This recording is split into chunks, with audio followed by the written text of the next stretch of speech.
Amen. Kala ko si Pastor Noli lang bumubuo ng pangalan.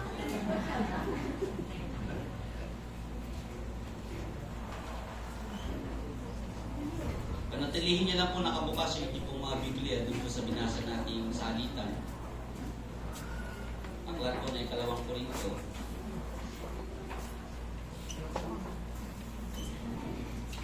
Kapitulo 6, mga talatang 1 hanggang 8. At nandiyan po sa inyong mga program yung ating pong subtopic na nasa ilalim, to compromise by alliances with false religion. Mabigat po ito. Actually, mga kapatid, napakabigat nito. Why? Because may kinalaman dito yung false teachings, false doctrines na nagki-crept in, nakakapasok sa loob ng church because of compromising by alliances. Sino yung mga nakakasama natin? Sino yung mga nakakasalamuhan natin? Sino yung mga nakakabahagi na natin ng salita ng Diyos?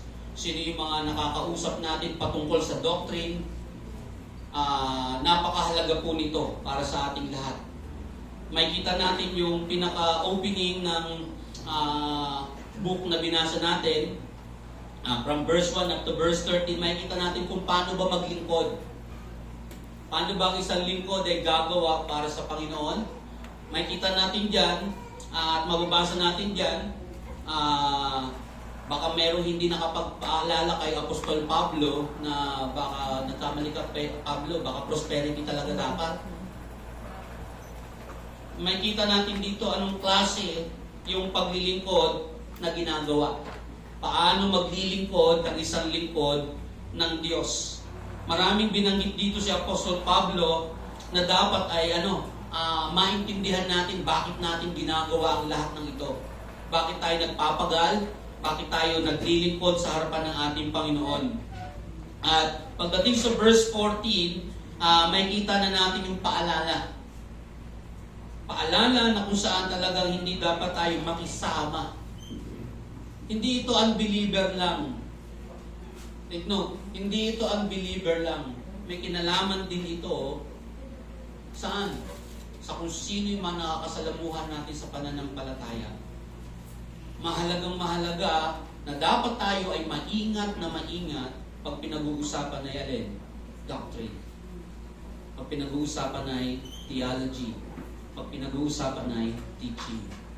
Napakahalagang mag-ingat tayong lahat. Amen.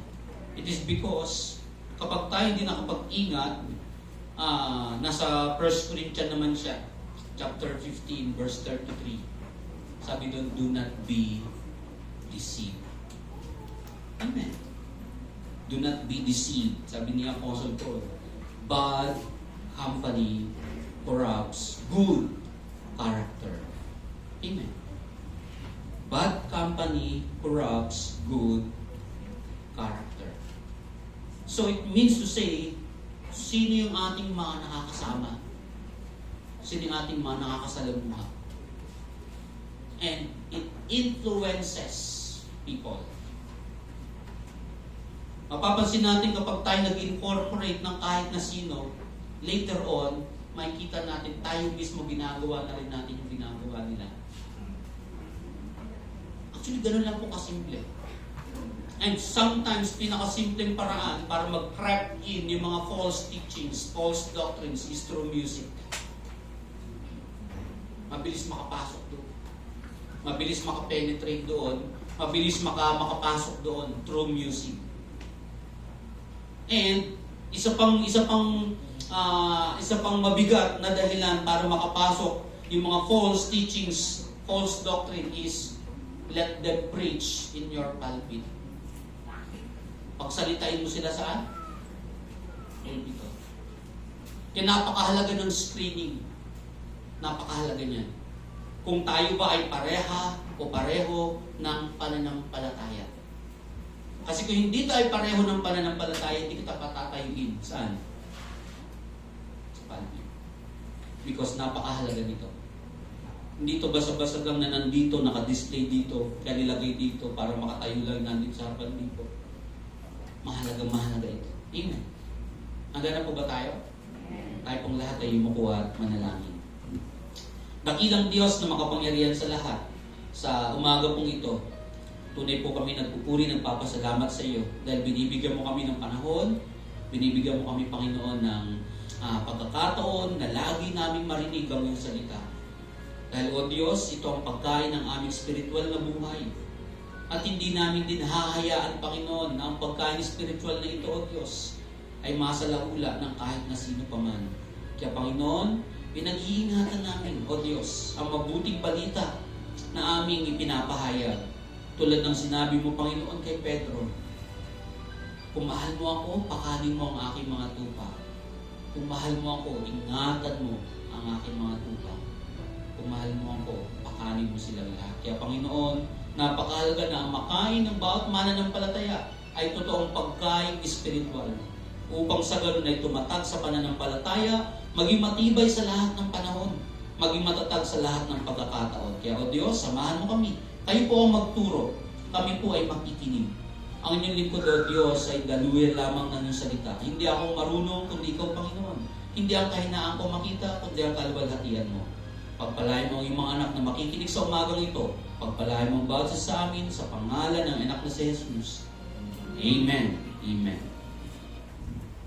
Biglang may music ah. Gulat ako dun ah.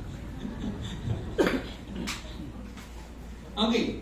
So, the horror of false religion and under the theme to compromise by alliances with false religion. And nandiyan po sa inyong program, which is yung ating key verse. Verse 14 and verse 15. Sabi niyan, do not be unequally yoked together with unbelievers. For what fellowship has righteousness with lawlessness?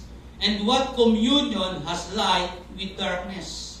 And what accord has Christ with Belial? Or what part has a believer with an unbeliever? Amen. Amen. Sa last part, doon lang natin nakita yung salitang unbeliever. Pero sa first part, makikita natin yung together with unbeliever. Dalawang klaseng unbeliever. Amen ba? Bakit dalawa, pastor? Ba't dalawang klaseng unbeliever yung nakalagay dyan? Ano bang meron dyan, pastor, na unbeliever? Okay, because to compromise with other teachings, yung other teachings na nandoon is as if equal that they do not believe. Paano yung pastor? Meron silang hawak na scripture, ang problem is different yung interpretation. Amen ba? Magkaiba yung pagpapahayag ng salita ng Diyos. Take note, hindi na tayo batang church. Solid food dapat ang ating kainin. Hindi na dapat tayo saan? Gatas. Wala na tayo, nag-upgrade na tayo from elementary teachings. So it means to say, tayo na believers, tayo nakakilala kay Kristo, if there are some, sabi ng scripture, kahit anghel pa yan. Friday ba yun? Tinalakay ko. Friday na. Kahit anghel pa yan. Kaya nabawasan na yung mensahe, maiksi na to, kayo mag-alala. Nabawasan na to ng prayer meeting. Hindi nga pastor, no? Nabawasan na talaga. Maiksi na to, kayo mag-alala. Hindi tayo abot ng alas 12. Kahit anghel pa yan, mula sa langit, hindi dapat siya alin. Pakinggan. Kapag iba yung mensaheng kanyang dala. Dito sa atin, hindi lang naman sa Cavite, hindi lang sa GMA, may mga groups, certain groups ng alin, mga Christian groups. See to it na nandun tayo sa alin, tamang group. Amen ba? Pag tayo ay nasa social media, may mga groups din dyan. See to it na yung ka-group mo, alin? Tama. Actually, may nagpaalam sa akin, Pastor, pwede ko ba i-post to? Sige, pwede, post mo yan. Pinayagan ko, bakit? Hindi naman mali yung doctrine eh. Pero pag mali ang doctrine, hindi ko sabihin, sige, post mo ulit. So, mahalaga na maintindihan natin kung sino yung parehas mo ng pananampalataya. Parehas kayo ng pananampalataya na ipinapakita. Ano ibig sabihin ng pastor? Dapat parehas kayo ng isip patungkol saan? Sa salita ng Diyos. Ang sabi ng Scripture, same mind. Same spirit. Kasi bakit? Pag nagkaiba kayo, ibig sabihin yan, diverted yung isa. Either ikaw yung mali or siya yung mali. Kaya napakahalaga sa atin mga nakakilala kay Kristo na hindi tayo equally yoked with unbeliever. Ang unang nakalagay dyan, together with unbeliever, hindi kagad yun yung tao sa labas mo lang. Nandun yung sa last part ng verse 15. Pero dito, nakalagay dito sa umpisa, it is alin? Other name ng Christian church na nagsasabing Christian. If yung kanilang teachings ay hindi pumapatas, hindi pumabase saan? Ang salita ng Diyos. Pastor, pares naman binabasa namin yung scripture, yes. But the deep things, the deep meanings of the Word of God, dapat malaman natin, maintindihan natin. Ang sabi ng scripture, di ba sa John chapter 6, it is the Spirit who searches the deep things. Kung parehas tayo ng pananampalataya, dapat nasi-search yung deepest things about God. Makikilala. Kaya yung Sunday school natin, mahalaga yan. O may password sa linggo, ha? Pumasok na sino kabantay doon? Ako na lang kayo magbantay doon, ha? Lalo lang pumasok. May password ba talaga? Hindi, wala naman. Ginagawa lang namin yan sa camp. Bago kumain, ginagawa sa camp. Diba? Sana yung mga nag-camp dito, yung lahat ng password na nag-retain sa isip, ha? Kasi pag hindi nag-retain, during camp lang, hanggang doon lang yung natutunan. Amen ba? So do not be unequally yoked together with unbelievers. Babasahin ko sa Tagalog. Huwag kayong makisama. That's the term. Higit sa lahat, makisama. Okay. Huwag kayong makisama sa mga di sumasampalataya. Amen. Amen ba? Sa mga hindi daw alin? Sumasampalataya. Na para bang kapareho ninyo sila. Amen. Kapag nag-gather, and pagdating sa kantahan, kung ano-ano na yung kinakanta, fire, calm down. Pag may mga gumagat, ba't ka pa nandun? Umalis ka na. Naalala ko yung camp na sinabi ni Pastor Christian. Halos isang oras na yun lang yung kinakanta. Ano yung kananta doon? Gaya ng dagat. Nasiklot-siklot na sila, no? Gaya ng dagat lang. So kapag yung kanta, paulit-ulit na lang, ang term din sa seminary, 7-11. 7 stanza na 11 times na inuulit. Mapapansin natin yan, actually ang gumagawa niyan mostly marami ay charismatics sa mga Pentecostals, mga full gospels. Yan ang gumagawa niyan. Ang haba-haba ng worship. Naalala ko yung natinan nila Bishop, umupo na si Bishop, pagod na. Sa haba ba naman ng kantahan? Tapos ang ibibigay mo para sa message, 30 minutes. Amen ba? Kaya pala pastor, ginagawa niyong 2 hours yung message.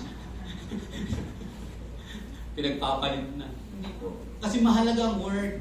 Hindi po ito dapat ipagwalambala. Sasabihin natin, so pag may nag-present, diba, dadako na po tayo sa pinakamahalagang bahagi. Pinakamahalaga pala, bakit pagkahit siksi?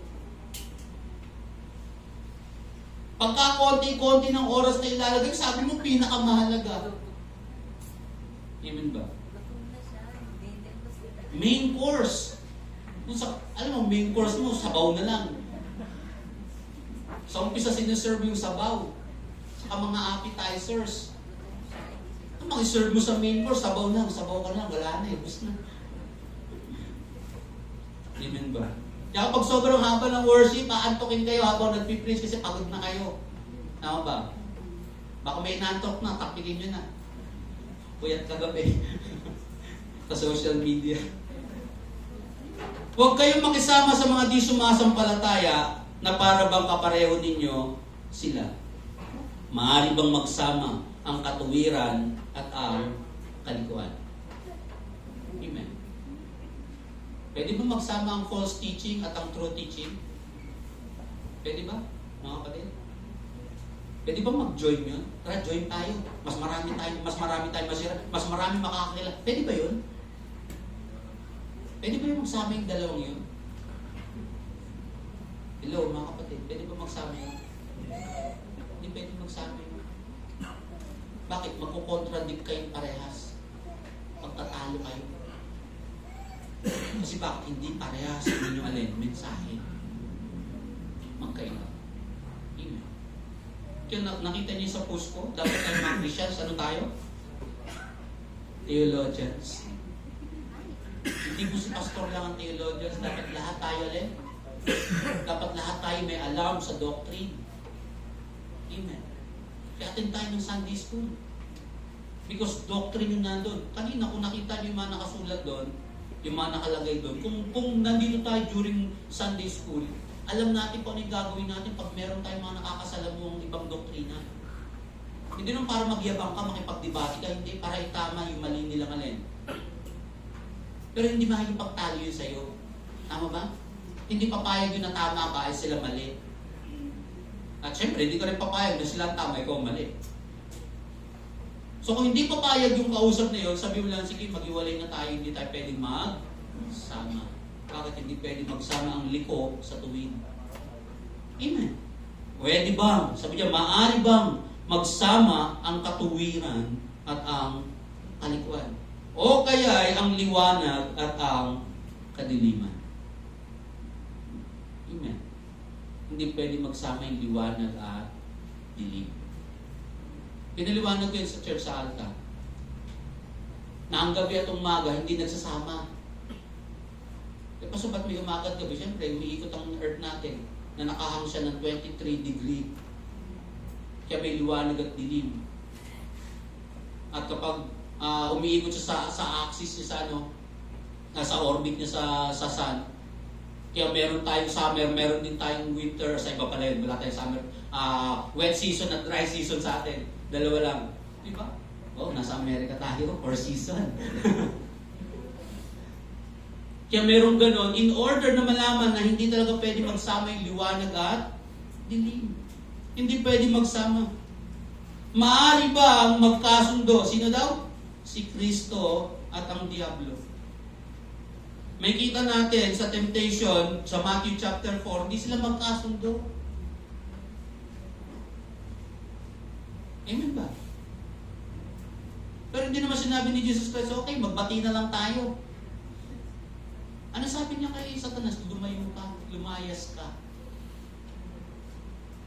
Ang Panginoon mo lamang ang dapat mong sambahin mo. Ayaw pa nilang maniwala ng Diyos si Kristo, di ba? Iba? Ano sabi ni Kristo kay Satanas? Ang Panginoon mong Diyos lamang yung dapat sambahin. Sino kaharap niya? Si Jesus. Wala na ba ibang nagsalita doon? Hindi sabi ni Kristo, ang Ama, ang Panginoong Diyos lamang na dapat mo. Walang ganun. Siya na mismo nagsabi kanina kay Satanas. Amen. So dito sa ating paglilingkod, mga kapatid, sa ating pananampalataya bilang isang Kristiyano, diba? Wala dapat tayong kaugnayan, diba? Sa kanila ng mga hindi sumasampalataya. Bakit? Iba yung kanilang paniniwala patungkol sa Diyos. And ang problem, anong problem sa panahon natin ngayon? Napakaraming nasa under ng Christian church na name, pero mali ang doctrine, mali ang teachings. Pastor, separatist ka ba? Hindi. Ang kailangan nilang malaman, kaya tayo dapat mga kapatid alam natin, bakit pwede tayo mag-correct? Kung alam mo ang tamang doctrine, alam mo ang tamang teaching, at narinig mo mali yung kanyang teachings, correct them. Amen. Let us correct them. Kailangan natin sila itama. Because yung seemingly truth, half truth at almost truth, hindi pa rin siya truth. Kaya napakahalaga na alam natin kung ano yung nilalaman ng ating alin, salita ng Diyos. Ano ang kaugnayan ng sumasampalataya sa di sumasampalataya? Amen. Walang kaugnayan. Sabi ko nga, nababanggit ko ito, acquaintance lang. Kilala mo na lang sila. Kung hindi sila sumasampalataya kay Kristo at ibang pananampalataya nila, acquaintance na lang. Yun lang medyo mabigat. Bakit mabigat? Kapag sarili mong pamilya. Amen ba? Basta't hindi kayo parehas ng alin, pananampalataya kay Kristo. Kaya pag binasa natin Matthew chapter 10 verse 34 up to 39, narinig nyo na rin yun, nalaman na natin yun. Ang sarili mong pamilya mismo ang yung magiging alin, kalaban. Kaya mahalaga ito. So, Pastor, paano natin i-reconcile ito? Paano natin i-reconcile? Tingnan natin. May kita natin differences ng ibang religion o ibang doctrine, ibang teaching. Verse 1. Yamang kami magkakasama sa gawain ng Diyos. Take note, magkakasama sa gawain ng Diyos. Nakikiusap kami sa inyo na huwag ninyong sayangin ang kagandahang loob na ibinigay sa inyo ng Diyos. May paalala si Pablo. Parehas naman tayong tumanggap ng pananampalataya eh. Parehas tayong tumanggap ng biyaya na galing sa Diyos. Ano sabi ni Pablo? Huwag ninyong sayangin. Paalala ito, kung totoo namang Christian eh, wala namang problem din eh, kung totoong Christian. Ang problem kung mali ang doctrine, mali ang teachings. Sabi ni Apostle Paul, huwag ninyong sayangin. Bakit masasayang, Pastor? Bakit masasayang? Kasi kung iba ang ituturo mo, kawawa naman yung makikinig. Amen ba? Kung iba ang ituturo mong doctrine, iba ang ituturo mong teachings, kawawa sila. Because yung grace na na-receive mo, nagiging iba ang laman. Nagiging iba ang content nung sinasabi mo. Sapagkat sinasabi niya, sa kaukulang panahon ay pinakita o pinakinggan kita sa araw ng pagliligtas. Sinaklolohan kita. Ngayon na ang kaukulang panahon, ito na ang araw ng pagliligtas. Iniwasan naming makagawa ng anumang makakahadlang kanino man upang hindi mapulaan ang aming paglilingkod. Amen. So mahalaga ba yung pastor? Yes. Mapupulaan ang paglilingkod kapag iba ang teachings mo. Bakit kailangan natin mag-content sa ating faith? Sabi ni Apostle Peter, di ba, sa kanyang sulat, ready to answer. Bakit magiging handa ka sa pagsagot? Because kapag nagkamali ng doctrine ng teachings, haharap ka sa Panginoon. Bakit sinabi niya masasayang yung biyaya na yun? Because masusunog. Kapag mali ang doctrine ng teachings mo, masusunog lang lahat yun. Mauubos lang lahat yun. Mauubos lang lahat yun. And see to it, kung gano'n ang teaching at doctrine, kawawa naman yung mga miyembro sa church. Amen ba? So, Pastor, bakit yung topic mo ay alliances? Itong problem kasi ng maraming Christian churches today. Kung sino-sino sinasama sa loob ng church. Hindi ibig sabihin ko nag-invite tayo mga unbeliever, hindi yun. Ano yung Pastor? Napakaraming grupo dito sa GMA, may 2 grupo, 3 grupo dito sa GMA. Pagma, Gemapec, at saka Brothers Keepers. Bakit wala tayo sa 3 grupo na yun? Dati kasama tayo. Actually, nagsimula nyo talaga si Bishop. Baka nakalimutan na ng marami. Baka nakalimutan din ng mga nakaupo na doon. Ang nagsimula niya na si Bishop. Gemapec. Pagma muna. Pagma. Pastors Alliance in GMA Cavite. Yan yung Pagma. Ibig sabihin niya. Ngayon, dinagdagan na nila international. Bakit meron na bang Pagma sa abroad? Yun lang yun. Hindi ka dapat maglagay ng international sa ano mo, sa pangalan ng church mo kung wala ka namang alin. Church doon sa abroad. Tama ba? Tayo nga pwede kasi may Charity Egypt eh. Kaya lang pates hindi yung liwanag eh. Ngayon. Hindi natin na bakit na nangyari. Di ba? Amen ba? Okay. Yung pangalawa, Gemapec. Ba yung meaning dyan? GMA Fellowship of Evangelical Churches. Yan yung ibig sabihin ng GEMAFEC. GMA Fellowship of Evangelical Churches. Kaya GEMAFEC. So merong datas na nabuo naman yung isa pa dahil may nag-split doon sa dalawang group na yun, may nabuong isa, Brothers Keepers. Nagaling din naman sa kanila din. Diba? Sila din doon. So, sinimulan ni Bishop yan, ba't nawala tayo? Actually, nawala tayo. Ito na lang mga panahon na ito. Kasi binuo ulit sinimulan ulit, buuin sana, ayusin sana ulit. Ang problem ito, yung incorporation, yung paglalagay, tayo maglagay word ng incorporation.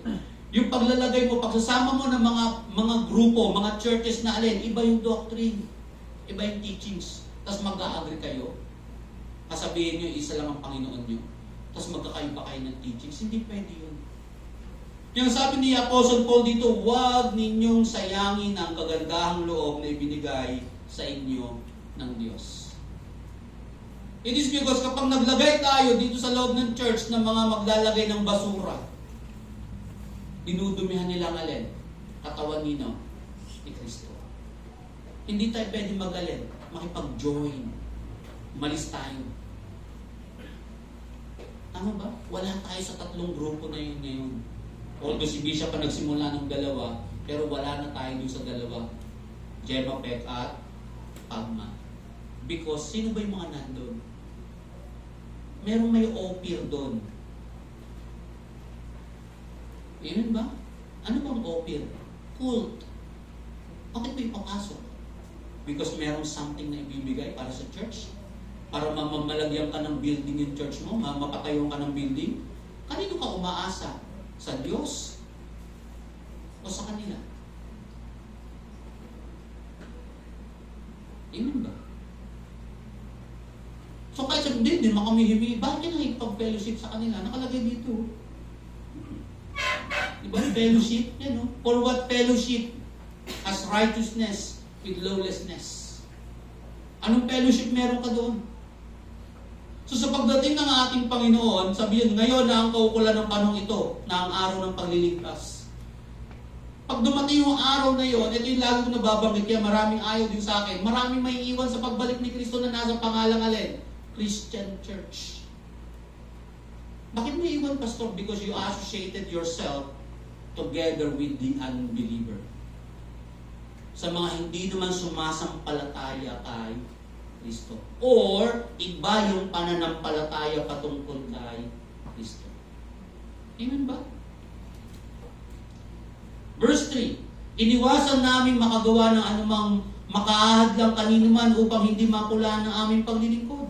Verse 4, sa halip, sa lahat ng paraan, sinisikap namin ipakita ang aming alin daw? Katapatan bilang mga lingkod ng Diyos. Kanino ka magpapakita ng katapatan? Sa Diyos. Kami matiyagang nagtiis sa lahat ng uri ng alin? Kahirapan, kapighatian, at mga kagipitan. Kaya kung prosperity and teachings, puro pagpapayaman ng teachings, may sinag sa akin si Raymar. Sabi ko, binubola lang niya lahat ng membro. Eto yung kasagot ko. Kasi bakit lahat ng binagay niya doon, puro pagyaman. Puro pagkakaroon ng yaman dito sa sanlibutan.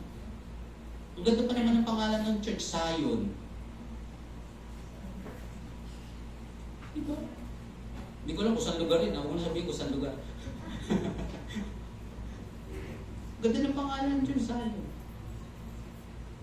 So paano mo pastor malalaman kung prosperity ng teachings ng pastor? Hindi mo nababanggit yung patungkol sa prosperity. Kapag lahat nakatuon na sa material things. At wala na nakatuon saan? Evangelism, Bible study, at teachings. Mahalaga ba yung pastor? Yes. Mahalaga yun. Ang pastor dapat teacher din siya. Amen ba? So doctrine, diba? Evangelism, discipleship, dapat doon nakatuon ng pastor. Doon nakatuon ng paglilingkod. Kaya sabi dito,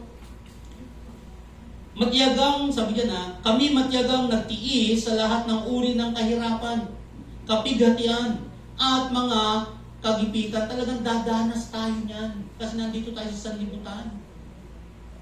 Kaya may isang nag-a-attend sa Bible study, may na-post siya. Puro na lang ba paghihirap, wala bang blessing? Sinagot ko siya. Binigay ko sa kanya Romans chapter 8. Walang makapaghihiwalay sa iyo kahit yan. Walang makapaghihiwalay sa atin kanino? Kay Kristo. Hindi yan ang mga bagay niya. Si Apostle Paul siya mismo nagsasabi, matyaga kaming nagtitiis. Matyaga kami, di ba? Sa kahirapan, kagipitan, at mga kagipitan, kapighatian. Verse 5, mas malalo bumibigat. Kami hinagupit, ibinilanggo, at binugbog. Naranasan namin ang magtrabaho ng labis, mapuyat, at magutom. Tama ba? Anong karugtong? Namuhay kami ng malinis, may kaalaman, pagtitiis, kabutihan, at nubay ng Espiritu Santo, tunay na pag-ibig. Nakita natin paano maglingkod sa Panginoon. Amen ba? Kaya kung tayo mga kapatid, challenge ito sa ating lahat. Mag-evangelism tayo lahat. Sama kayo mga kapatid. Practicein natin yun. Okay ba yun? Ikaw na lang, pastor. Kapag yung mentality natin ayaw natin sumama, hindi naman kay pastor nagdi-disobey eh. Kanino? Sa Diyos. Kasi hindi naman si pastor nag-uutos eh. Anong kasi nag-uutos sa atin? Yung salita niya. Tama ba? Matthew chapter 28. Ako ba nagsabi nun? Hindi naman po ako nagsabi nun eh. Go, make disciples of all nations. Amen ba? Teaching them to observe what I have commanded you. Amen. Mga kapatid, sumagot ako sa GC natin. Samahan niyo ako, tulungan niyo ako mga kapatid. Amen ba? Ikaw na lang, pastor, mauna ka na sa langit. Amen. Nakakatawa. Pero, di ba tayo na-amaze? May mga taong nagpupunta sa Bible studies natin. May mga nakakilala sa Panginoon. Tayo mga naunang nakakilala na. Sila mga bago pa lang. Kaya palakasin natin ang loob nila. Tulad yung isang nag-post niya, di ba? Talagang nahihirapan siya kasi may sakit siya eh. Stroke siya eh. Tapos meron pang pangyayari sa family nila na mabigat. So may sakit ka na, mabigat pa yung nangyayari. Paano natin palalakasin loob nila? Amen ba?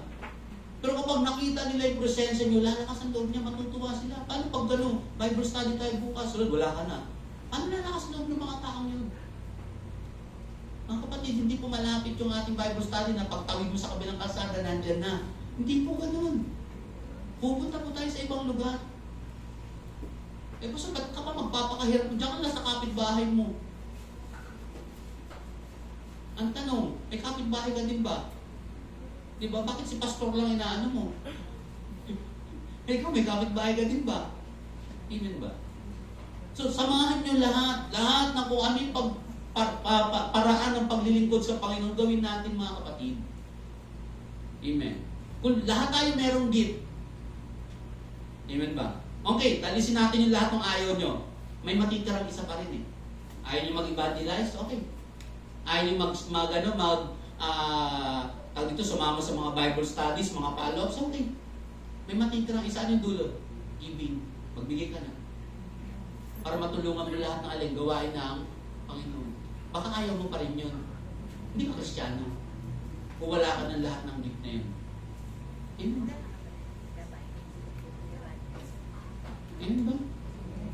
Kasi kung ayaw natin sumama, ayaw natin pumunta, ayaw natin gumawa, punitin na natin itong 1 Corinthians at 2 Corinthians na ito. Tanggalin na natin ito. Actually, tanggalin na natin buong New Testament. Tanggalin na rin natin yung alin. Huwag ka na mag-Bible. Yun lang yun. Amen ba mga kapatid? Ang problem ito pa, if we associate with those false teachers, i-incorporate natin sa church natin mga maling teachings lang, hindi na. No way. Hindi natin papayagan dito yan. Amen ba? Tayo nga, tama yung preaching, ayaw tayo patayin sa pulpito nila. Tama ba?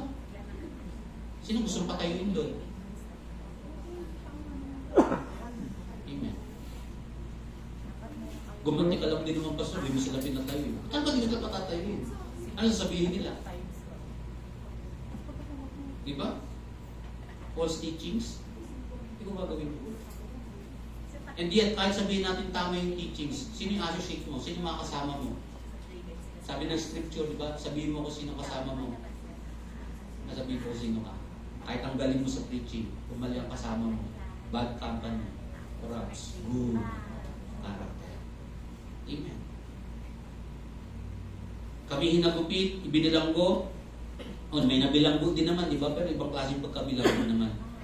At binugbog. Naranasan namin ang magtrabaho ng labis. Mapuyat, magutom. Namuhay kami ng malinis. May kaalaman. Mahalaga itong may kaalaman. Kasi bakit? Kung walang kaalaman ng pastor na magpipreach, anong gagawin niyang pagpipreach? Mangungopya na lang. Hindi naman kanya, kukopyahin niya yung preaching ng iba. Ano pa? Pagtitiis, kabutihan, at nubay ng Espiritu Santo, tunay na pag-ibig. Tapat na pananalita. Amen. Kapag truth ng Scripture, sabihin mo talaga. Huwag mong bulahin yung tao. Huwag natin bulahin ang tao na hindi naman talaga yun ang nakasulat. Kung ano yung nakasulat, yun ang ating alin.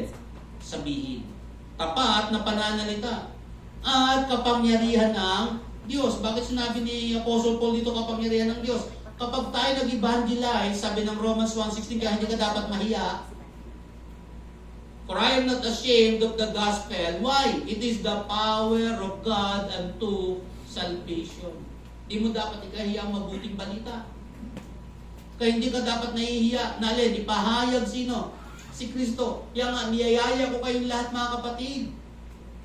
Huwag na kayo mahiya, sama na kayo sa akin. Baka nahihiya lang kayo kasama ako. Amen ba? Eh, pastor, wala kaming pamasahe. Kayo mag-alala. Wala rin kaming pamasahe. Maglakad tayo lahat. Okay ba yung mga kapatid? Huwag na kayo mahiya. Huwag na kayo mahiya, sama kayo sa akin. Meron tayong Bible study sa Kawit at Quezon City. Sama kayo. Kasi pag nakita nila kung gaano tayo karami, makita nila kung gaano ka sumusuporta sa nangyayari doon, may encourage lalo yung mga tao. Malalaman lang ito nga ang Diyos na pinaglilingkuran ko. Amen ba? O kaya ganito na lang. Okay ba sa inyo mga kapatid na magbukas sa mga bahay nyo para sa Bible study?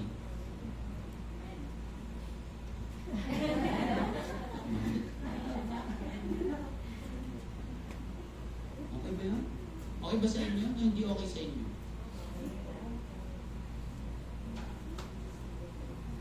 Magbukas tayo ng ating mga pinto para sa gawain. Bakit? Yung kapitbahay nyo makikita nila, ano ginagawa kaya doon sa kanila? Baka may mahjong doon, sama tayo. Baka may bingo doon, sama tayo. Kasi nagaganunan eh. Yung pala nagbubuklat na alin. Bible. Kapag hindi nila makita yung pananampalataya sa'yo, paano sila maniniwalang sumasampalataya ka sa Diyos? Romans chapter 10 verse 14 to 17. Paano silang sasampalataya kung wala naman sila napapakinggan? Amen. Sa loob ng tahanan natin, paano sasampalataya yung mga kasama natin sa bahay kung wala silang marinig na salita ng Diyos sa atin? Paano sila sasampalataya kung sa sariling bibig natin mismo hindi marinig yung mabuting balita? Paano sila sasampalataya? Paano pa tayo sasabi doon sa kapitbahay natin na Kristiyano ka, sa loob ng tahanan natin, umaasa tayo hindi Kristiyano? Amen ba? How much more pag lumabas ka na sa loob ng bahay, hindi ka na Kristiyano umasal? Lalo pa paglabas, ano ka na? Amen ba? So paano sila makakakilala sa Panginoon kung ikaw mismo hindi mo kilala yung Diyos na pinaglilingkuran mo? Amen. Apostle Paul, kahit na gano'n ang ginagawa sa kanya, patuloy niya pinapakilala sino? Si Kristo. Kaya napakaraming churches sa panahon natin, anong gagawin? Puro fellowship lang sa loob ng church. Wala sa labas. Okay, may mga gumagawa naman ng mga campus ministry. Anong problema sa mga campus ministries? Kung ano-ano din yung teachings na dinadala doon. LGBT, mahal ka ng Diyos. Okay lang yan kahit ganyan ka. Ha? Okay pa rin kahit ganyan ka, LGBT. Basahin mo Romans 1. Ayaw nilang basahin. Bakit? Paano nga nila masasama sa church? Mayaman kasing baklang yun. Maraming parent, baka makakatulong sa church. Hindi yung ganun. Amen ba? Romans chapter 1 verse 1 hanggang 18 to 32. Diba? Sa silong ng langit nakalagay yung puot ng Diyos para sa kanila. Sabihin natin yon para malaman nila. Amen. May isang instance sa church na Dr. John MacArthur. Yung isang leader ng gay parade doon sa California. It so happened na nagkaroon siya ng matinding sakit. And dumating sa point sa buhay niya na sabi niya, kailangan ko ng tagapagligtas. And it so happened, nang sinabi sa kanya, merong church doon. Ang pangalan ay Grace Christian Church. Grace Christian Church. Grace Community Christian Church. May magbibigay ng sagot niya sa tanong mo. Anong ginawa niya? Pumunta siya. Kasi kailangan niya. Pumunta siya doon. At umupo siya sa pinakadulo ng upuan at nag-aantay siya ng sasabihin ng pastor. And sinabi ni Pastor John Mac lahat ng patungkol sa kasalanan. Narinig niya. Sabi ni Dr. John MacArthur, sabi nung taong nagano sa kanya, gusto na niya nang patigilin si Dr. John Mac. Kasi sabi niya, ako yun, ako yung sinasabi mo, ako yun. Minsan pag nakarinig tayo ng message, siya yun. Siya yun. Ay, siya yun. Ayaw may turo sarili mo. Siya yun. Talikod pa rin, ayaw pa rin talaga turo. Amen ba? Ang sabi ni Dr. John Mac, diba? Doon sa kanyang deathbed, sa higaan ng kanyang kamatayan, diba? Kinilala niya sino? Si Kristo bilang Panginoon niya at sariling tagapagligtas. Anong lesson? Huwag naman dumating na doon tayo sa deathbed na saka tayo kikilala. Malakas pa tayo, kapatid. Amen ba? Wala pang matanda sa atin. Kasi edad na ba natin ang Biblia? Sino ditong buhay na ng 2,000 years? Bata pa tayo. Tama ba? Bata pa tayo. Malakas pa tayo. May kakayahan pa tayo. Pastor, grabe yan eh. Nagtiis nga si Pablo. Di namin kaya yan. Kasi kung wala si Kristo, di mo talaga kaya yun. Ano sabi ni Pablo sa Philippians chapter 4:13? I can do all things through Christ who strengthens me. Hindi yan para sa trabaho mo, sa career mo, sa business mo, hindi. Sa paglilingkod mo kay Kristo yun. Amen ba mga kapatid? So inaanyayahan ko tayong lahat. Kung tayo magkukuha ng alyansa, kukuha tayo ng mga alliances natin, huwag na sa false teachings. Amen ba? Inaanyayahan ko din kayo lahat mga kapatid, buksan natin yung ating mga pinto. Mag-create tayo ng Bible study sa bahay nyo upang sa ganun yung mga kapitbahay natin na hindi kumikilala kay Kristo, ma-invite natin. Actually, ayaw ko nga makapag-invite muna dito ng mga unbelievers sa loob ng church. Kaya lang, wala tayong magagawa na invite natin madalas eh. Kasi bakit ka? Mara mag-share. Dali mo sa church, pastor lang bahala sa kanya mag-share. Amen ba? Kasi bakit? Sa loob ng church, dapat puro alin lang. Sheep, hindi pwede go. Kasi bakit? For example, marinig nila lahat yung mensahe natin dito masakit. Ayaw ko na sa church na yan. Ang sakit magsalita ng pastor. Ako pinapatamaan yan. Kami pinapatamaan yan. Yan dito, mas maganda sa bahay lang natin. Bakit doon may tanungan sa Bible studies? So, open our doors. Buksan natin ang ating pinto. Diba? Gagamitin na iba naman sa evangelism yan. Revelation. Kumakatok si Kristo sa puso mo. At pag binuksan mo, papasok siya sa iyo. Galing na. Sa evangelism, ginagamit yan. Pero tinutukoy doon church at tinutukoy doon mga kapatid. Hello! Church po tinutukoy doon tayo. Bukas ba pinto ninyo? Mga kapatid. Kasi bakit? Kapag hindi tayo nagbubukas para sa salita ng Panginoon, sinong bubuksan natin pinto? False teachings? False religion. Kasi nasa last part ng 15, di ba, unbeliever din yan. Baka puro unbeliever bisita natin sa bahay. Anong gagawin mo? Kung puro unbeliever nasa, i-share mo na ng alin. Word of God, ang problema kung parehas yung sinasabi ng ating bibig sa kanila, walang makita, walang ma-share, wala man lang masabi patungkol sa kaligtasan. Amen. Ano sabi ni Paul? Di ba? Tapat na pananalita at kapangyarihan ng Diyos. Ang pagiging matuwid ang siya naming sandatang panlaban at panangga.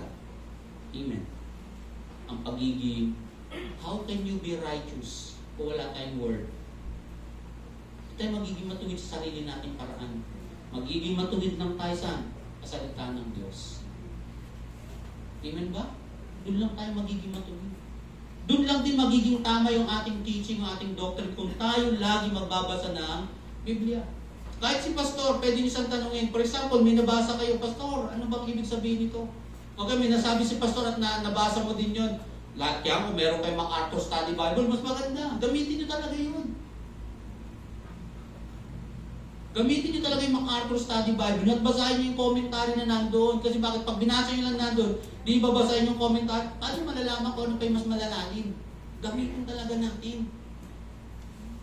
Bumili ko nga ng MacArthur, pinapahiram ko naman kung kanino. Maigi ba yung nakahiram? Naliwanagan. Yung may-ari mismo. Di ba? Kaya kung meron ka ng MacArthur Study Bible, use it, make the most of it. Gamitin mo na ng gusto yan. Bakit? Yan ang sandata at panlaban at panangga. Ang salita ng Diyos. Kaya kung may darating na false teaching, mahaharang mo na kagad. Ang problema kung wala kang spirito ng discernment, paano mo aharangin? Baka mag-agree ka na lang mag-agree kahit anong sabihin ay, oo nga. Parang kang baka, oo nga. Lahat i-agreehan mo na lang. So ikaw mismo, makakaunawa. Naranasan namin maparangalan, pero may karugtong siya at ipahiya. Gagawin ng sanlibutan sa iyo yan. Gagawin niya ng mga false teachers, ipapahiya ka nila. Sige nga, paano sabi totoo ang church mo? Hindi nga kayo mayaman eh. Hindi nga gumaganda simbahan nyo, nananatiling ganyan lang. Di wala ang Diyos dyan. Kasi nandun nakabase yung kanilang alin. Pananampalataya kung gaganda ba ang buhay mo o magkakaroon ka, magkakamal ka ng kayamanan sa lupa. Naranasan namin maparangalan at ipahiya. Kaya huwag ka matakot kung ipinapahiya ka. Huwag ka matakot. Kasi bakit? Kapag alam mo talaga yung salita ng Diyos, sabi niya, di ba, if God is for us, who can be against us? Amen. Ang laitin, kasama ng panlalangit ang laitin at papurihan. Kami tinuring na alin daw? Sinungaling. Ano ba? Gayong totoo naman ang aming sinasabi. Hindi kinikilala. Gayong kami kinikilala ng marami. Ano yung pastor? Kasi ikaw lang at ang Diyos eh. Majority na yun. Hindi ba? Kahit sobrang dami ng member mo sa church, kung di ka naman kilala ni Kristo, mahirap. Yun ang pinakamasakit na marinig ng isang tao pagbalik ni Kristo, I never knew you. Depart from me. Amen. Hindi ko kayo kilala. Lumayas kayo, gumagawa na alin daw? Kasamaan. Hindi kinikilala. Gayong kami kinikilala ng marami. Itinuturing na patay. O itinuturing na patay na. Ngunit, buhay naman. Pinaparusahan kami, subalit hindi pinapatay. Ang tingin sa amin ay nalulungkot. Gayon kami laging nagagalak. Diba? Mga dukha, ngunit marami kaming pinayaman. Hindi po pinayaman, pera tinutukoy dyan. Saan? Pananampalataya. Ang isang tunay na mayaman, nananampalataya sa Diyos. Hindi pinansyal ang pinag-uusapan dyan. Mga walang-wala, ngunit sagana sa lahat ng bagay. Kapag masaya ka sa gawain ng Panginoon, sumama ka. Amen ba? Kasi kung hindi ka sasama, sinong iyong makakasama? Unbelievers. Huwag kang maging masaya kapag kasama mo unbeliever. Amen ba? May mga ganitong kasabihan, no? May mga ganitong salita kung naririnig. O naririnig natin, narinig na rin natin before. Minsan masarap ang kasama unbeliever kasi mga Christian. Ang galing na natin sa isip natin yun. Amen ba? Ang galing na natin sa isip natin yun. Minsan masarap ang kasama unbelievers. Ano sabi sa'yo? Ano sabi? Pwede ba magsama ang liwanag at dilim? Ang katuwiran sa kalikuan? Pwede ba? Wala eh. Sino kasama ng mga hindi sumasampalataya? Verse 16. Diba? O di kaya ay ng templo ng Diyos sa Diyos, Diyosan. Amen. Anong karugtong? Hindi ba tayo ang templo ng Diyos na buhay? Amen ba? So do not associate with that believer. Kapag mali ang doctrine, mali ang teaching, kung ikaw nakakakilala sa Panginoon, ituwid mo sila. Amen ba? Ang mahirap kapag pastor, ang itutuwid mo. Because ang problem ng maraming pastor, pride. Yan di ba problem ni Satan? Yes. Amen. Kapag sinabihan mong mali yung kanilang teachings, tataas yung pride. Ano sabi mali? Amen. Isa lang magpapababa sa atin. Alin yun? Salita lang ng Diyos. Kung hindi nakasulat sa salita ng Diyos, kung hindi turo ng salita ng Diyos yan, huwag mo na ipagmalaki. Huwag mo na ipagyabang. Kaya kung tayo makikipag-associate sa mga yun, for example, binanggit ko kanina mga grupo, kung nandun tayo sa mga grupo yun, di ba? Or merong isang church na kilala tayo, buti nga may isang umalis na eh. Nakinig pa sa akin eh. Kilala niyo kung sino yun. Di ba? Tinutulungan natin yung church na yun. Tinutulungan din natin sila, makapag-produce sila ng pastor na lalaki talaga. Tinutulungan natin sila. At least nakinig na hindi na sila sumama saan? Sa Gem Effect. At least nakinig. May mga totoo ba doon, pastor? Yes, may mga totoo doon. Ang problem yung nakikipag-associate sila sa mga false teachings. Mapaparusahan ba sila doon, pastor? Yes, mapaparusahan sila doon. Pasinin natin yung sinabi sa verse 17. Ano sabi dyan? Kaya lumayo kayo sa kanila. Distance. Ano pa? Humiwalay kayo. Hindi lang basta't lumayo. Humiwalay. Ano pa? Sabi dyan, lumayo kayo sa kanila. Humiwalay kayo sa kanila. Sabi nino ng Panginoon, iwasan ninyo ang anumang marumi. Anong karugtong? At tatanggapin ko kayo. Amen. Amen. Okay, puntahan natin yung isa pang unbeliever. Same lang din yung application ng lahat ng sinabi ko. Amen ba? Kung kayo ay may mga kaibigang unbeliever, sabi ko nga lagi, associate, ano na lang, acquaintance na lang sila. Do not be friend with them. Pag niyaya kayo kung saan pumunta, huwag kayong sumama. Eh, pastor, katrabaho ko, ang hirap tanggihan eh. Huwag kayong sumama. Okay ba yung mga kapatid? Okay ba yun? Eh, pastor, pamilya namin eh. Huwag kayong sumama. Hirap naman, pastor. Bakit ba naman ganyan? Sinabi ba talaga sa Bible yan? Kapag hindi patungkol sa pananampalataya ang gagawin, or merong gawain ng Diyos na masasagasaan doon sa ilalagay mong activity, let it be to us na huwag tayong sumama. Amen. Kahit maging kaaway mo pa sila. Hindi mo kakaawain din mag-aaway ko patungkol sa pagiging magkapamilya nyo, kundi sa pananampalataya na meron ka. Pag linggo yan, huwag mo nang lagyan ng alin, ibang activity yan. Lagay mo ang linggo mo alin? Lord's Day. Actually, araw-araw, Lord's Day. Paano yun? Tama ba? Okay, Friday, prayer meeting. I-box mo na yan. Ilang oras lang naman yung prayer meeting, hindi naman mahabang oras yan eh. Amen ba? Papaiksiin na nga natin yung oras eh. Papaagahin din natin yung pag-start. Bakit? Para di maapektuhan yung paggawain nyo. Tama ba? Pastor, may tindahan ako eh. Sara mo. Mula alas 4 hanggang alas 6, sara mo. Yun lang naman, 2 oras lang. Naapektuhan ka na ba nun? Amen ba?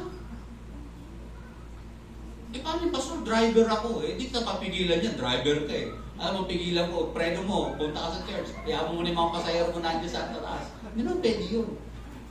Pero may isa pang araw, linggo. Huwag ka na maglagay na activity dyan pag linggo. Gawin mo yan sa Panginoon. Amen ba? Kaya lang, sabihin natin, maintindihan naman ako ng Lord. Ikaw lang nagsabi nun. Tayo lang nagsabi nun. Tayo lang nagsabi na intindihan tayo ni Lord. Diba? Maintindihan mo ako ni Pastor. Maintindihan nga naman din talaga ni Pastor eh. Kaya si Pastor, sasabihin pa rin yan, punta ka pa rin sa church. Amen ba?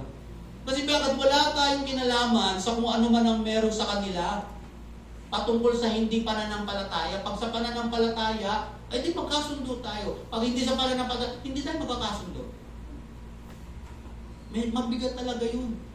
Kasi bakit? Sometimes linggo nandun lahat ng lakad ng pamilya. Bakit? Anong ginawa ng maraming tao sa Sunday? Family day. Amen ba? Kaya maraming church, nilagay nila yung church sa loob ng mall. Bakit? Para paglabas, nasa mall na nga. Tama ba?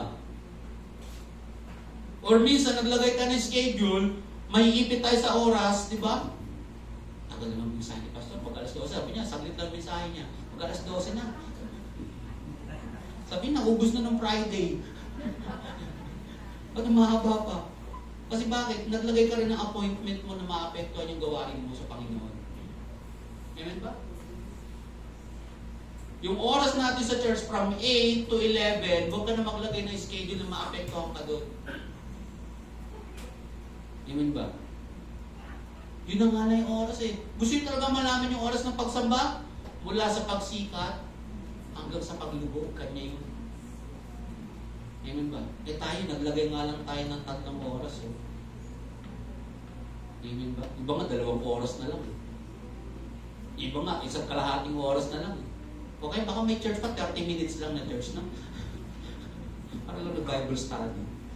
Actually, Bible study nga natin, 2 oras din eh. Amen ba?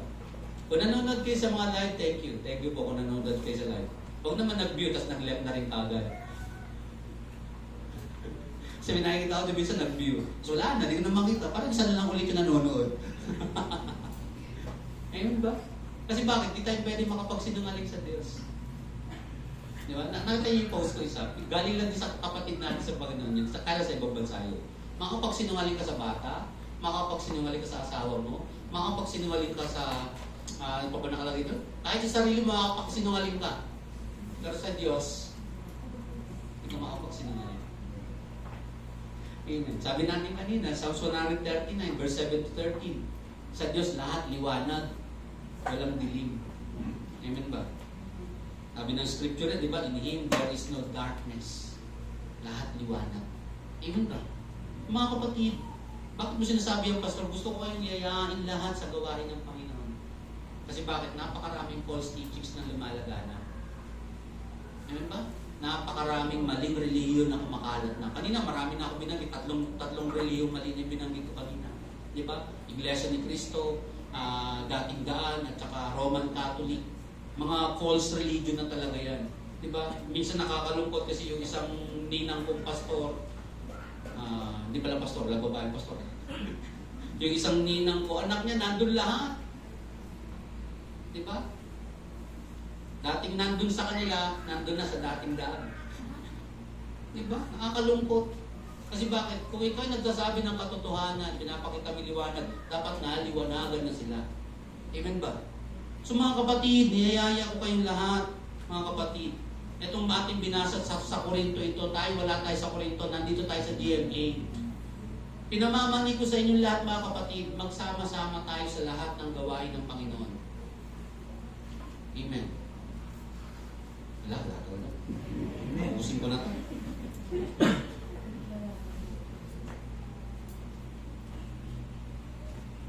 Ang tingin sa amin nalulungkot, gayon kami lagi nagagala.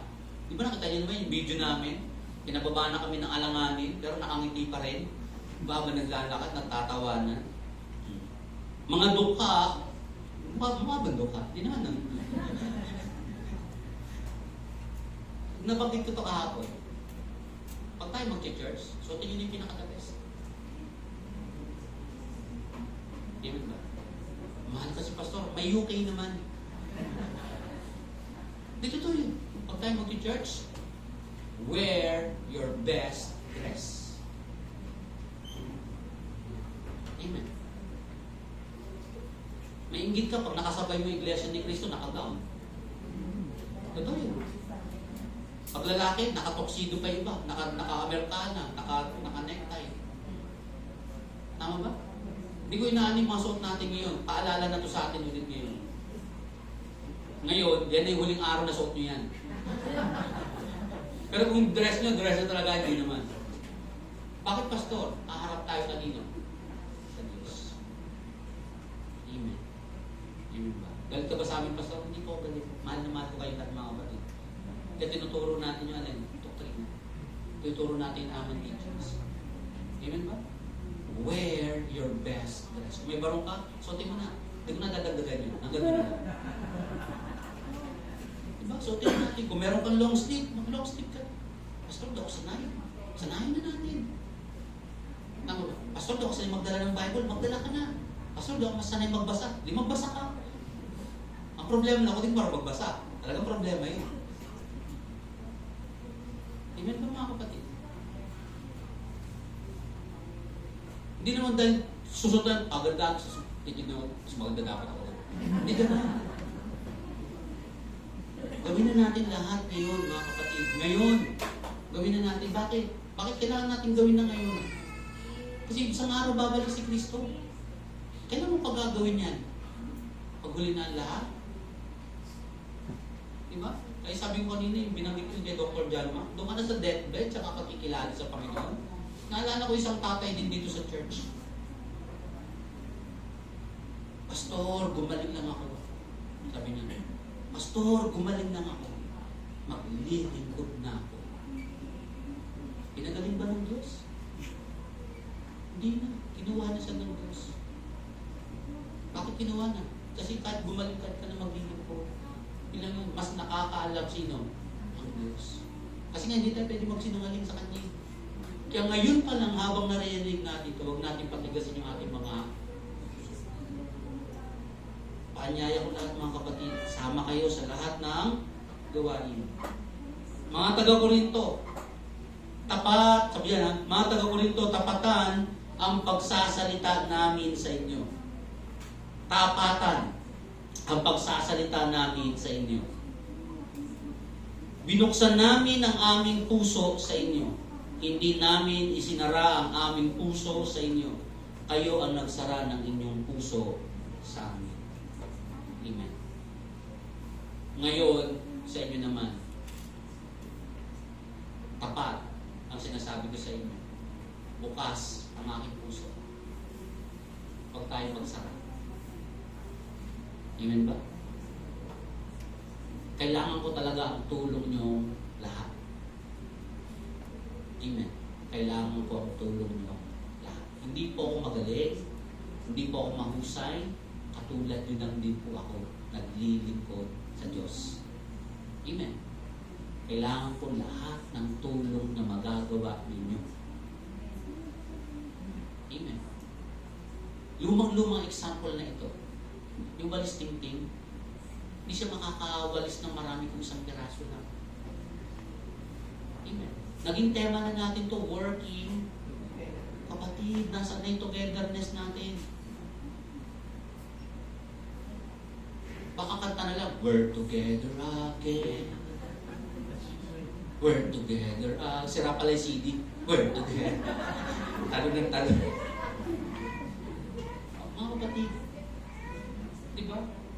September natin yun. Ano pa lang ngayon, November pa lang. Nakalimutan na ba natin yung mga mensahe patungkol doon? Bahagi tayo lahat ng katawan ni Kristo. Iisa lang ang katawan natin lahat. Iisa ang pangulo natin lahat, si Kristo lang. Lahat tayo sumunod sa Panginoon. Amen.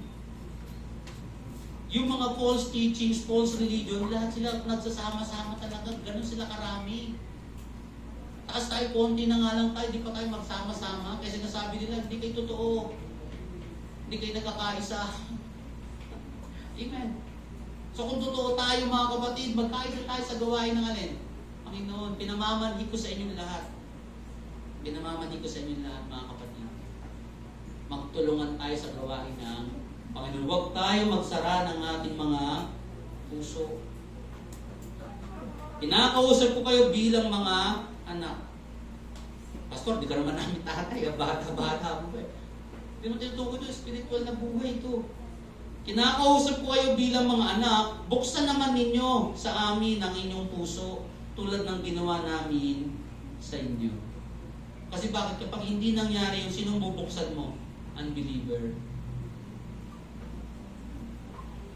Kaya nasasabi ng marami, mas masarap pang kasama unbeliever. Kasi bakit? Nag-i-enjoy kayong pareho sa ginagawa ng kasalanan. Amen. Amen. Amen ba, mga kapatid? Kaya sabi dito, iwasan niyo sila. Kasi bakit? Nananahan ng Diyos sa atin eh. Kapiling natin ng Diyos. Tinawag tayong bayan ng Diyos. Kung tinawag niya tayong Kanya, ang mga hindi sumasampalataya sa Panginoon, tayo mismo ang lumayo. Diba? Tayo mismo ang umalis kapag mali ang alin, katuwaan. Tayo mismo ang umalis kapag hindi na tama ang nagiging mensahe. Tayo mismo ang umalis kapag alin, hindi na alin, ukol sa Panginoon. Kundi ukol na lang sa sarili. Diba? Marami ngayong churches lahat nakafocus saan? Activities. Punta dito, punta doon, gala dito, gala doon. Maraming churches ganoon. Bakit? Kailangan nilang i-feed yung gusto ng mga tao. Yung desire ng mga tao. Ang desire ng katawan natin, sabi ng scripture, lahat puro panlaman talaga. Pero spiritual, hindi siya madi-desire ng isang tao, hindi spiritual. Kaya pag pinag-usapan na Bible study pa sino yun, ilan ang umaatin? Kapranggot lang. Diba? Or kung malapit kayo doon sa Alcatera, may Bible study at nandun lang din naman kayo, di atin na kayo doon. Tama ba? Layo ng bahay namin, pastor. 3 hakbang lang, no? Ang layo. Diba? Si Abraham, diba? Saan siya pinag-worship ng Diyos? Saan? Diba? Ilang araw siya nagbiyahe. So, hindi problema ang distance. Ang problema yung obedience mo. Hindi problema ang sacrifice. Kundi ang obedience mo pa rin. Kaya sabi, obedience is better than sacrifice. But when you sacrifice to obey, you obey. Amen. Amen ba? So, hindi problema ang layo ng bahay mo sa church. Sabi nga ni Paul Washer, di ba? Ulit na yung quote niya. Do not look for a church nearer to your house. Amen. Look for a church that is nearer to the Word of God. Amen. Kahit gaano pa kalayo ang distance niya. Huwag ka lang kakantang from a distance. Kaya't lumayo kayo sa kanila. Umiwalay kayo sa kanila. Sabi ng Panginoon, iwasan ninyo ang anumang marumi at tatanggapin ko kayo. Ako ang magiging ama ninyo at kayo magiging mga anak ko. Sabi ng Panginoon, makapangyarihan sa lahat. Amen. So, do not compromise by alliances with false religion. Kasi bakit? Balikan ko yung kanina, 1 Corinthians chapter 15, verse 33. Bad company corrupts good character. Ano yung pastor? Di ka nila tuturuan na lalong magpakabuti sa salita ng Diyos. Napakaliit ng panahon patungkol sa Word of God. Diba? Napakaliit ng panahon para pag-aralan ng salita ng Diyos. Kapag ganun, mas maigi na alin, hanapin mo yung salita ng Diyos. Bakit? Because alliance to them, ano mangyari sa atin? Hindi tayo gagawing bayan niya. Hindi tayo tatawagin niyang alin, mga anak. Kasi ang anak ng Diyos, sumusunod sa Kanya. Amen. So, the horror of false religion. Tapos na po yung ating buwan ng November. Ito yung last Sunday ng November natin.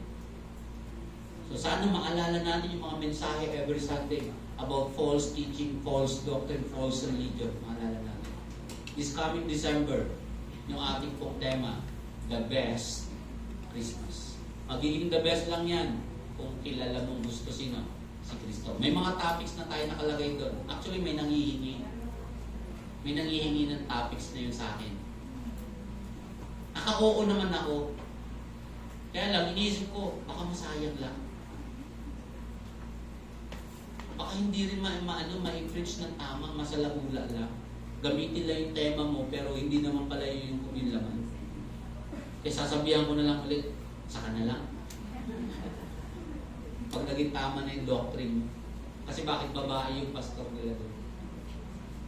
Diba? So, best Christmas, ano yung verse natin doon? The mystery of Christmas. Diba? And then the promises. Tama ba pangalawa? Promises? Tama? Yes. Promises na?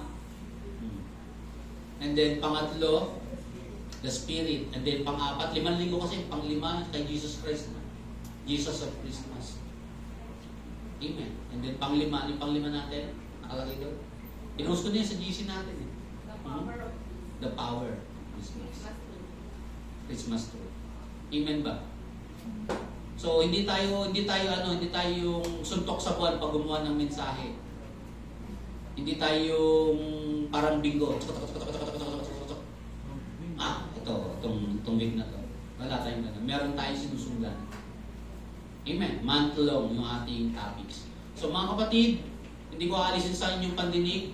Niyayaya ko kayo, samahan niyo ako sa lahat ng gawain. Okay ba yung mga kapatid? Amen. May mag-message sa akin, Pastor, sama ako sa iyo. Sa panalangin. Papanalangin ka na rin sa akin. Kailangan mo ang presensya niyo, mga kapatid. Kailangan mo ang presensya niyo. Samahan niyo kami sa gawain. Malapit yung kawit, di ba? Meron tayong December 9, mga kapatid. December 9, meron tayong maliit na parang BBS doon. December 9. Kailangan po kayong lahat. Bakit? Kung isang buong araw yung gawain na gagawin doon, magpapakain tayo sa mga batang maliliit kasi mag-i-invite tayo ng mga mag-join doon para sa BBS, Vacation Bible School. Soft opening lang to. Ibig sabihin, meron pang malakihan. Tama ba? So, gusto kong makita nyo, maranasan nyo, ma-experience nyo kung paano yung gagawin doon. Kung gusto nyo magturo, pwede rin. Kung gusto nyo mag-support, mag-sponsor, pwede. Tatanggapin namin lahat yan. Kung gusto nyo ipagamit yung mga sasakyan ninyo, pagamit natin. Diba? Kung meron kayong sasakyan, 3 lang kasi, Pastor, okay lang yan. Kahit 3, at least may nakasakay na 2. Diba? Pastor, isa lang kasi dyan. Ano yun? Yung bisikleta, isa lang gulong. O, pwede na rin. Kung marunong tayo mag-balance ito. Kung meron kayong sasakyan, pagamit natin, pahiram natin. Pastor, paano gasolina? Bahala na si Lord. Lagyan natin tubig. Mag-turn into gasoline yun. Kung gasolina, huwag natin isipin niya, magpo-provide ang Lord. Tama ba? Magpo-provide yun. Sinong gagamitin niya? Tayo. Tayong lahat gagamitin. Huwag tayo maghanap sa labas. Tayo mismo sa loob ang gumawa. So, paggamit natin yung mga sakyan natin, kung meron sasakyan, gamitin natin. Punta tayo doon. Sama-sama tayo. Okay ba yun, mga kapatid? Sama-sama tayong lahat. Makita nila kung gaano tayo nagkakaisa sa gawain ng Panginoon. Amen. Meron pang Quezon City mamaya. Gusto nyo sumama? Pagamit nyo rin sa sakyan nyo. Punta tayong lahat. Kaya lang, di makakapunta. May hahandog ako. So, yung magiging available, mga kasama sa Quezon City, kung meron kayo sasakyan, pagamit sa sasakyan nyo. Diba? Amen ba? Anong gasolina, Pastor? Hindi magkabagat tayo lahat. Mag-gasolina. Okay ba yun? Paano yung Pastor? 10 piso lang pera ko. Hindi mag-gasolina tayo 10. Tignan ko lang, kumandar yun. Amen ba, mga kapatid? Sama tayo lahat. Iyayaya ko kayo lahat. Pinamamanig ko sa inyo lahat. Sama-sama tayong gumawa sa harapan ng alin, Panginoon. Amen. Kilalang kilala ang charity diyan. Ibinabalik lang natin lahat ng ginagawa ng charity noon. Amen ba? Nahirati na kasi tayo na nandito lang tayo sa loob ng church. Ngayon, lalabas ulit tayong lahat. Amen ba? Kasi ang tunay na gawain wala dito sa loob. Nasaan? Labas. Dito training to lahat, training lahat. Dito kaya matid kayo ng Sunday school, matid kayo ng prayer meeting. So kung magbubukas ang bahay nyo para sa Bible study, at least makakapag-ano tayo, makakapag-train tayo na mas marami pang matitrain natin patungkol sa salita ng Diyos, magagamit natin sa paglilingkod. Amen. Amen ba? Sino magbubukas ng bahay niya para sa Bible study? O yun, meron na. Sulat niyo yung mga pangalan. Sino yung mga yun? Ginagawa ko po ito paralel. Ikayatin kayong lahat. Amen ba? Alam mo, ako lang lahat gagawa. Lahat tayo gumawa. Amen ba? Lahat tayo maglingkod. Lahat tayo magsikap na maglingkod sa Panginoon. Gusto kong iharap tayong lahat. Gusto kong tayo lahat umarap sa Panginoon na malinis. Gusto ko tayo lahat umarap sa Panginoon na alin, tama sa kanyang paningin. Diba? Kasi babalik si Kristo at huhusgahan tayo ng Panginoon. Huwag tayong makitaan ng alin, loss. Amen ba? Kaya nga minumold na tayo ngayon palang minumold na tayo. Mga kapatid, kailangan ko ang tulong ng lahat. Amen. So huwag tayong padaya saan sa mga false teachings, false doctrines. Diba? Mabuo sa atin yung discernment. Amen. Amen. Tayong lahat ay makuha. Manalangin. Akilang Diyos na makapangyarihan sa lahat. Sa umagang ito, nagpupuli po kami nagpapasalamat sa inyo sa mga salitang nahayag sa amin. Dalangin namin, Panginoon, na ang buhay ng paglilingkod, O Diyos, makita talaga sa amin.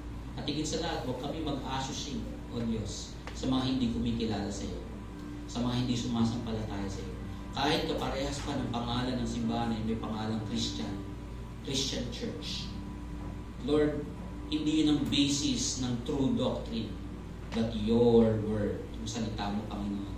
Kaya O Diyos, salamat po. Salamat dahil patuloy namin naririnig yung salita mo. At dalangin din namin, Panginoon, dalangin ko rin, O Diyos, na ang bawat isa, bawat miyembro ng Charity and Faith, makasama ko sa paglilingkod. Maglaan sila ng panahon upang sa ganun ay makibahagi sa lahat ng bigati, sa lahat ng paghihirap, sa lahat ng sakit. Makibahagi lahat, Panginoon. Tulad ng sinabi ni Apostol Pablo, maranasan niya ang buhay ni Kristo. Maranasan niya kung ano yung lahat ng ginawa ni Kristo. Makilala niya ng lubusan si Kristo. Kahit yung kanyang kamatayan. O Diyos, hindi kami matatakot doon. Dahil Panginoon, tapat kang nangako sa iyong mga anak. Na kapag kami, O Diyos, nawala dito sa sanlibutan ito, haharap kami sa inyo. Salamat, Panginoon. At ang pinakamagandang marinig namin, O Diyos, well done, my good and faithful servant. Salamat, Panginoon. Patuloy mo kami pag-alabin sa aming pananampalataya. Patuloy mo kami patatagin, Panginoon, sa iyong mga salita. Patuloy mo kami gawing matyaga sa lahat ng gawain. O Diyos, lahat ito, Panginoon, hinihingi po namin sa inyo dahil wala sa amin ito. Lahat ito nasa inyo lamang. Maging masipag kami na iyong mga alagad. Maging masipag kami, Panginoon, na iyong mga anak. Maging masipag kami sa lahat ng gawain mo, Panginoon. Upang sa ganun, hindi manalasa ang mga maling katuruan, hindi manalasa ang mga maling doktrina, hindi manalasa ang mga maling relihiyo. Pagkos manalasa ang katotohanan ng iyong mga salita. Manalasa ito, Panginoon. At malaman namin, mapuntahan namin, O Diyos, yung pinili mo noon pa upang sa ganun marinig nila ang iyong salita at dumating ang kaligtasan para sa kanila. Lahat ito, Panginoon, dinadalangin ko sa inyo sa pangalan ng anak na si Jesus. Amen.